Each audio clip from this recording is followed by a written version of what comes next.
मोक्षदा एकादशी व्रत कथा। महाराज युधिष्ठिर ने कहा, हे भगवान, आप तीनों लोकों के स्वामी, सबको सुख देने वाले और जगत के पति हैं।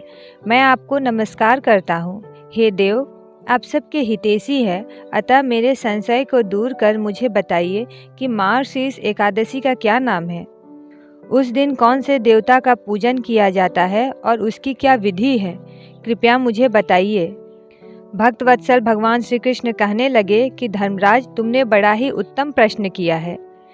इसके सुनने से तुम्हारा यश संसार में फैलेगा। मार्गशीर्ष शुक्ल एकादशी अनेक पापों को नष्ट करने वाली है। इसका नाम मोक्षदा एकादशी है। इस दिन दामोदर भगवान की धूप दीप नैवेद्य आदि से भक्ति पूर्वक पूजा करनी चाहिए।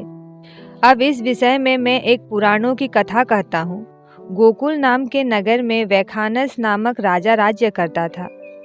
उसके राज्य में चारों वेदों के ज्ञाता ब्राह्मण रहते थे। वह राजा अपनी प्रजा का पुत्रवत पालन करता था। एक बार रात्रि में राजा ने एक स्वप्न देखा कि उसके पिता नरक में हैं। उसे बड़ा आश्चर्य हुआ।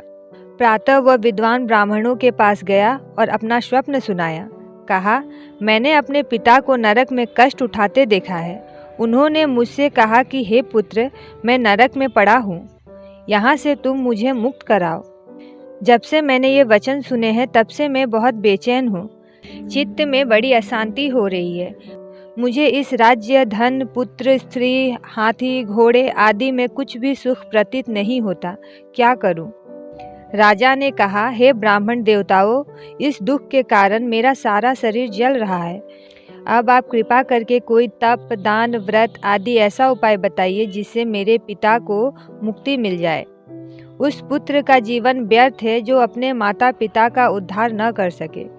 एक उत्तम पुत्र जो अपने माता पिता तथा पूर्वजों का उद्धार करता है, वह 1000 मूर्ख पुत्रों से अच्छा है। जैसे एक चंद्रमा सारे जगत में प्रकाश कर देता है, परंतु हजारों तारे नहीं कर सकते। ब्राह्मणों ने कहा, हे राजन, यहाँ पास ही भूत, भविष्य, वर्तमान के ज्ञाता पर्वत ऋषि का आश्रम है। ऐसा सुनकर राजा मुनि के आश्रम पर गए। उस आश्रम में अनेक शांत चित्त योगी और मुनि तपस्या कर रहे थे। उसी जगह पर्वत मुनि बैठे थे। राजा ने मुनि को साष्टांग दंडवत किया। मुनि ने राजा से सांगोपांग कुशल पूछी। राजा ने कहा कि महाराज, आपकी कृपा से मेरे राज्य में सब कुशल है, लेकिन अकस्मात मेरे चित्त में अत्यंत अशांति होने लगी है। ऐसा सुनकर पर्वत मुनि ने आंखें बंद की और भूत विचारने लगे। फिर बोले, हे राजन, मैंने योग के बल से तुम्हारे पिता के कुकर्मों को जान लिया है। उन्होंने पूर्व जन्म में अपनी पत्नियों में भेदभाव किया था। अपनी बड़ी रानी के कहने में आकर उन्होंने अपनी दूसरी पत्नी को ऋतुदान मांगने पर नहीं दिया था। उसी पाप कर्म के फल से तुम्हारा पिता नरक में गया है।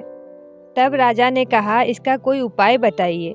मुनि बोले, हे राजन, आप मार्गशीर्ष एकादशी का उपवास करें और उस उपवास के पुण्य को अपने पिता को संकल्प कर दें।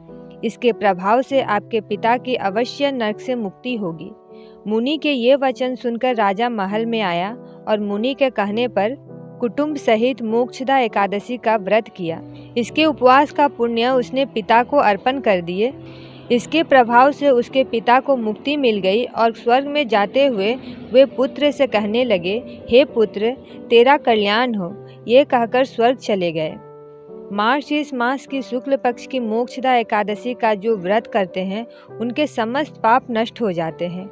इस व्रत से बढ़कर मोक्ष देने वाला और कोई व्रत नहीं है। इस कथा को पढ़ने या सुनने से वाजपेयी यज्ञ का फल मिलता है। यह व्रत मोक्ष देने वाली तथा चिंतामणि के समान सब कामनाएं पूर्ण करने वाली है। आप सभी एकादशी का व्रत करें। अगर मोक्षदा एकादशी की महात्म्य सुनकर आपके मन में आस्था जगी हो तो मेरे वीडियो को आगे शेयर करें, सब्सक्राइब करें। तब तक के लिए हरे कृष्णा।